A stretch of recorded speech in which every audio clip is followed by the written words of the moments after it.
Zombie को देखते ही कोई भी उससे दूर भागने लगेगा, लेकिन सोचो कि कोई उसकी मदद से पैसे कमाने लगे। कुछ ऐसा ही होता है हमारी आज की कहानी में। कहानी की शुरुआत कोरिया के एक शहर से होती है, जहाँ एक खाली मैदान में कई सारे केमिकल ड्रम्स गड़े हुए थे और अचानक एक ड्रम के अंदर से सैम नाम का एक आदमी बाहर निकला, जो न जाने कैसे एक ज़ॉम्बी बन गया था। इसके बाद सैम उसी मैदान से निकलकर रोड साइंस को फॉलो करते हुए करीबी शहर में पहुंच गया। वहीं दूसरी तरफ एक सुनसान सड़क पर एक गाड़ी अचानक से रोड पर पड़ी कुछ कीलों की वजह से इम्बैलेंस होकर साइड वाली रेलिंग से जा टकराई और ठीक उसी समय टॉम नाम का एक आदमी अपना टो ट्रक लेकर वहाँ पहुँच गया और उसने गाड़ी में मौजूद कपल की मदद करने की बात कही। लेकिन असल बात ये थी कि टॉम ने ही उस रोड पर वो कीलें बिछाई हुई थी ताकि उसे नए ग्राहक ढूंढने में तकलीफ न हो। अगली सुबह टॉम ने उस गाड़ी को पूरी तरह ठीक करने के बाद एक बहुत भारी बिल बना दिया, जिसे देखकर उस आदमी ने टॉम से बहस करना शुरू कर दिया। पर तभी उस आदमी की नजर टॉम की बहन नोरा पर पड़ी, जिसके हाथ में एक बॉडी बैग था। असल में उस बैग के अंदर नोरा की पालतू खरगोश की लाश थी, जिसकी मौत पिछली रात को ही हुई थी। लेकिन वो आदमी ये देखकर बहुत ज्यादा डर गया और चुपचाप पूरा बिल चुकाकर वहाँ से भाग निकला। जिसके बाद टॉम की प्रेग्नेंट बीवी ने वो पैसे एक तिजोरी में डाल दिए। उधर सैम अभी भी रोड पर ही घूम रहा था और तभी उसकी नजर सामने से आ रही दो औरतों पर पड़ी। पर जैसे ही उसने उन औरतों पर हमला करने की कोशिश की तो वो इतना ज्यादा धीरे था कि वो औरतें आसानी से बचकर निकल गई और तभी कुछ बच्चों ने उसके ऊपर पत्थर फेंकना शुरू कर दिया, जिससे परेशान होकर सैम उनका पीछा करने लगा और उसकी धीमी रफ्तार के चलते वो बच्चे आसानी से बचकर निकल गए। लेकिन इसी बीच सैम अब एक गाँव में पहुँच गया था, जहाँ बदकिस्मती से एक खतरनाक काले कुत्ते की नजर उस पर पड़ गई और उसने सैम का पीछा करना शुरू कर दिया। वहीं पास में टॉम के पिता जॉन अपने दोस्तों के साथ ताश खेल रहे थे। जॉन का सिर्फ एक ही सपना था कि वो बहुत सारे पैसे इकट्ठा करके हवाई चला जाए। तभी उन्हीं का एक दोस्त अपने लिए एक नई विग खरीद कर लाया, जिसकी मदद से अब वो काफी जवान लग रहा था। और ये देखकर सभी का ध्यान ताश से हटकर विग पर चला गया और इसी मौके का फायदा उठाते हुए जॉन ने अपने पत्ते बदलने की कोशिश की, पर तभी उसके एक दोस्त ने उसे पकड़ लिया। जिसके बाद वो बाहर भौंक रहे कुत्ते का बहाना लगाकर जल्दी से वहाँ से निकला। बाहर पहुंचकर उसने सबसे पहले उस कुत्ते को वहाँ से भगाया और तभी उसे बाथरूम से कुछ अजीब सी आवाज सुनाई दी और जब उसने बाथरूम में जाकर देखा तो उसकी मुलाकात सैम से हुई, जिसने मौका मिलते ही जॉन के गले पर काट लिया। उधर जैसे ही नोरा अपने खरगोश को जंगल में दफना कर निकली तो उसकी नजर सड़क पर भाग रहे सैम पर पड़ी। सैम ने उस पर भी हमला करने की कोशिश की, पर नोरा ने उसकी टांगों के बीच में लात मार के उसके अखरोट फोड़ दिए। जिसके बाद सैम थोड़ी देर के लिए वहीं रुक गया और अब जैसे ही सैम ने नोरा को करीब से देखा तो पहली नजर में ही उसे प्यार हो गया। लेकिन उसका ये हसीन पल ज्यादा देर तक नहीं चलने वाला था, क्योंकि तभी उस कुत्ते ने दोबारा उसका पीछा करना शुरू कर दिया। नोरा ने भी उस कुत्ते को पहचान लिया था और इसीलिए वो भी तेजी से वहाँ से भागने लगी और सैम ने भी उसके पीछे पीछे भागना शुरू कर दिया। थोड़ी दूरी पर उसी रोड से नोरा का भाई ट्रॉय भी शहर से वापस आ रहा था और जैसे ही उसने अपनी बहन को भागते हुए देखा तो उसे लगा कि ये मुझसे गले मिलने आ रही है। लेकिन नोरा सीधी भाग गई और बाद में जब ट्रॉय ने कुत्ते को देखा तो उसने भी दौड़ना शुरू कर दिया। सैम अभी भी उनके पीछे भाग रहा था और तभी अचानक से नोरा नीचे गिर गई। लेकिन इससे पहले कि सैम उस पर हमला कर पाता तभी अचानक टॉम ने अपने ट्रक से उसे उड़ा दिया, जिसके चलते वो सीधा खाई में जा गिरा। पर कुछ ही सेकंडों बाद वो दोबारा उठ खड़ा होकर भागने लग गया। तीनों भाई बहनों को लगा कि हमने किसी को मार दिया है, लेकिन कुछ सेकंड बाद ही वो दोबारा उठकर भागने लग गया। घर पहुंचने के बाद उन सभी ने पुलिस के डर से ये फैसला किया कि उन्हें किसी भी हाल में उस अनजान आदमी को ढूंढना ही पड़ेगा। और ठीक उसी समय पर उनके घर के बाहर एक एम्बुलेंस रुकी, जिसमें से जॉन बाहर निकला और बिना कुछ बोले सीधा अपने ट्रेलर में चला गया। उस रात कुत्ते के लगातार भौंकने की वजह से शहर में कोई भी नहीं सो पाया। वहीं दूसरी तरफ ट्रॉय अपनी नौकरी को लेकर परेशान था। असल में उसे नौकरी से निकाल दिया गया था, उसी चक्कर में तो वो घर वापस आया था। इधर नोरा एक गाड़ी में बैठकर अपनी मरी हुई माँ की तस्वीर देख रही थी कि तभी उसे गैराज से एक आवाज आई और जब वो उस आवाज का पीछा करते हुए वहाँ पहुंची तो उसकी नजर सैम पर पड़ी, जो उस वक्त खरगोश के हिस्से की पत्ता गोभी खा रहा था। और ठीक उसी समय पर जॉन भी वहाँ पहुँच गया और उसने सैम को देखते ही उस पर हमला कर दिया। इसी बीच नोरा परिवार के बाकी सदस्यों को उठाने के लिए भागी और कुछ मिनट बाद टॉम ने गैराज में पहुंचकर सैम को इतनी तेज लात मारी कि वो सीधा जाकर एक रॉड से टकरा गया और वो रॉड उसके शरीर में घुस गई। ये देखकर सभी को लगा कि शायद उन्होंने उसे मार दिया है, पर कुछ ही सेकंडों बाद सैम ने वापस उनकी तरफ बढ़ना शुरू कर दिया, जिसे देखकर उन्होंने सैम को वहीं गैराज में बंद कर दिया। सैम को करीब से देखने के बाद ट्रॉय समझ गया था कि वो एक ज़ॉम्बी है और जब उसने अपने परिवार वालों को ज़ॉम्बीज की वीडियो दिखाई तो उन सबको डर था कि जॉन भी एक ज़ॉम्बी तो नहीं बन जाएगा। उस वीडियो को देखते ही उन्होंने जॉन को बेहोश करके एक वैन में बंद कर दिया। अगली सुबह से ट्रॉय ने ज़ॉम्बीज के बारे में रिसर्च करना शुरू कर दिया, जिसके बाद उसने सभी को बताया कि ज़ॉम्बी वायरस को एक्टिवेट होने में कुछ दिनों का समय लगता है और इसीलिए अब उसका कहना था कि जॉन को इससे पहले ही मार देना चाहिए। लेकिन उसकी इस बात से टॉम बिल्कुल खुश नहीं था। ऐसे कैसे पापा को मार देगा तू? और ठीक उसी समय पर जॉन भी खाना खाने के लिए पहुंच गया, लेकिन तभी ट्रॉय ने उसे दोबारा बेहोश कर दिया। ये देखकर टॉम इतना ज्यादा गुस्सा हुआ कि उसने अपने भाई को ही घर से बाहर निकाल दिया।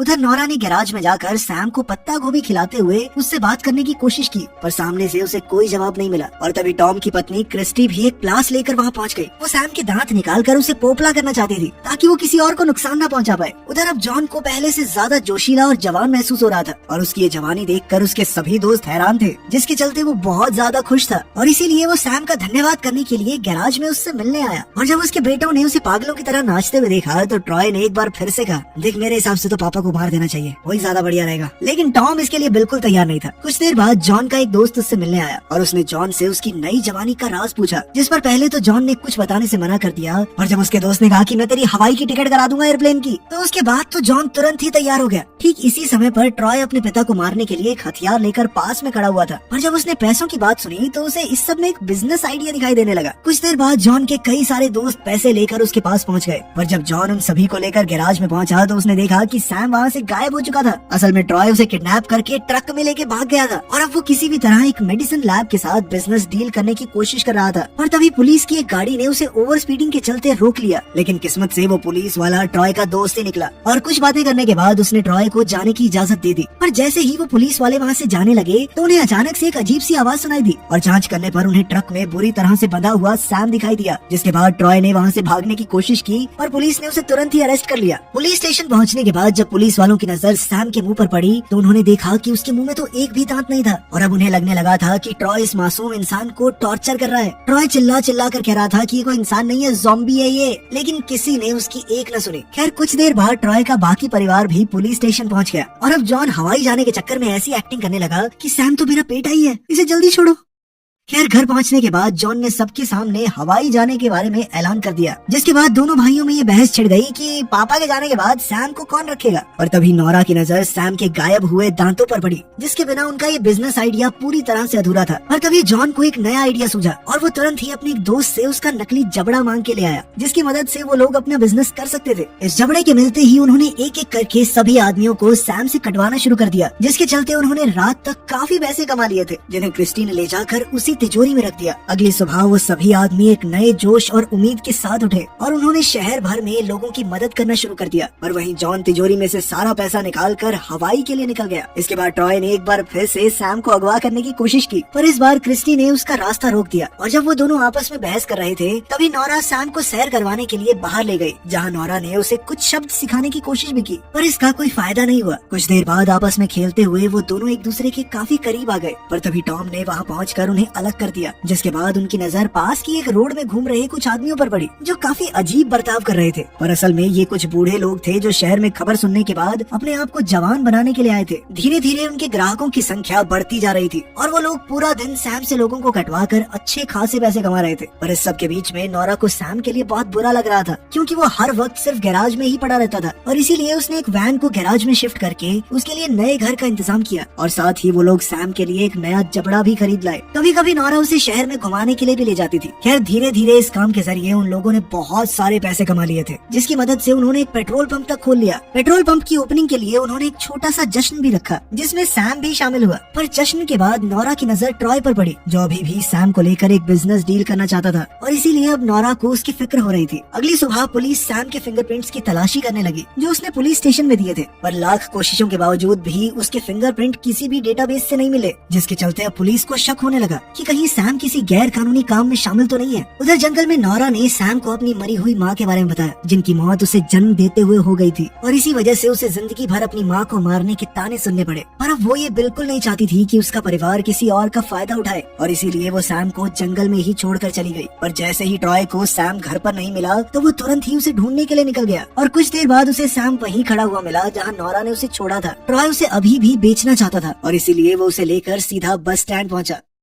उधर जॉन की एक दोस्त की शादी हो रही थी और टॉम इस मौके का फायदा अपना पेट्रोल पंप प्रमोट करने के लिए उठाना चाहता था और इसीलिए उनका पूरा परिवार शादी में अपने पैम्फलेट्स बांट रहा था। लेकिन फिर कुछ ही देर बाद अचानक सभी लोग धीरे धीरे ज़ॉम्बीज में बदलने लग गए और उन्होंने एक दूसरे को ही काटना शुरू कर दिया। इधर पुलिस स्टेशन में शहर भर से अलग अलग घटनाओं के फोन आ रहे थे। उधर बस स्टैंड पर भी लोगों ने एक दूसरे पर हमला करना शुरू कर दिया, जिसे देखकर ट्रॉय तुरंत ही समझ गया कि उनके बिजनेस ने शहर के सामने एक बड़ी मुसीबत खड़ी कर दी है और अब एक साथ सभी लोगों के अंदर मौजूद ज़ॉम्बी वायरस एक्टिव एक्टिवेट हो रहा था, जिसके चलते ट्रॉय ने सोचा कि जल्दी से निकल लेते हैं यहाँ से। इस सब में उसने सैम को वहीं छोड़ दिया। धीरे धीरे पूरे शहर में ज़ॉम्बीज़ ने हमला करना शुरू कर दिया। उधर पेट्रोल पंप में भी एक ज़ॉम्बी ने नोरा पर हमला करने की कोशिश की, पर क्रिस्टी ने बीच में आकर उसे रोक दिया। ठीक उसी समय पर एक पुलिस वाला भी वहाँ पहुँच गया और उसने क्रिस्टी को अरेस्ट करने की कोशिश की, पर तभी जमीन पर पड़े उस ज़ॉम्बी ने पुलिस वाले पर ही हमला कर दिया। तभी टॉम की नजर कई सारे ज़ॉम्बीज़ पर पड़ी जो तेजी से उनकी तरफ बढ़ रहे थे, और इसीलिए उसने पुलिस वाले की बंदूक उठाकर अपने परिवार को बचाना शुरू कर दिया। जिसके बाद वो लोग तेजी से अपने घर के अंदर घुसे और उन्होंने रास्ते को रोकने के लिए काफी सारा फर्नीचर दरवाजे पर लगा दिया। प्रेग्नेंट होने की वजह से इतनी भाग दौड़ क्रिस्टी के लिए ठीक नहीं थी और अब उसे दर्द होना भी शुरू हो गया था, पर इसके बावजूद भी वो अंत तक लड़ने के लिए तैयार थी। तभी टॉम की नजर अपने भाई की डायरी पर पड़ी, जिसमें उसने ज़ॉम्बीज़ के बारे में काफी कुछ लिखा हुआ था, और उस डायरी को पढ़ने के बाद उन तीनों ने अपने आप को अच्छी तरह से ढक लिया। उधर बस स्टैंड पर ट्रॉय एक बस के नीचे छुपा हुआ था और तभी अचानक उसका फोन बजने लग गया, जिसने सभी ज़ॉम्बीज़ का ध्यान उसकी तरफ खींच लिया। लेकिन ऐन वक्त पर ट्रॉय ने वो फोन अपने से दूर फेंककर खुद को बचा लिया, और जैसे ही ज़ॉम्बीज़ फोन के पीछे भागे तभी उसे बस स्टैंड से निकलने का मौका मिल गया। जिसके बाद वो एक ट्रक उठाकर तेजी से अपने घर की तरफ बढ़ने लगा। शाम होते होते क्रिस्टी का दर्द बढ़ता जा रहा था, पर वो फिर भी हार मानने को तैयार नहीं थी। लेकिन तभी अचानक उन्हें कुछ अजीब सी आवाज सुनाई दी। असल में ये आवाजें ज़ॉम्बीज़ की थी जो उनके घर में घुसने की कोशिश कर रहे थे। ये देखते ही वो तीनों तुरंत ही खिड़की से निकलकर गैराज की छत पर चले गए, जो एक लकड़ी के जरिए आपस में जुड़ा हुआ था। पर जैसे ही वो ज़ॉम्बी उसे पार करने लगे तो वो नीचे गिर गए। ठीक उसी समय पर ट्रॉय भी वहाँ पहुँच गया और उसने ट्रक में से ही उनके ऊपर पटाखों से हमला करना शुरू कर दिया। टॉम ने उसे सावधान करने की कोशिश तो की, लेकिन तब तक बहुत देर हो चुकी थी और जल्द ही उस ट्रक की सीट ने आग पकड़ ली। ये देखते ही ट्रॉय वहाँ से निकलकर कोने में छुप गया और ट्रक में लगी आग ने ज़ॉम्बीज़ का ध्यान अपनी तरफ खींच लिया। जिसके बाद ट्रक में पड़े पटाखों की वजह से पूरा आसमान रंगीन हो गया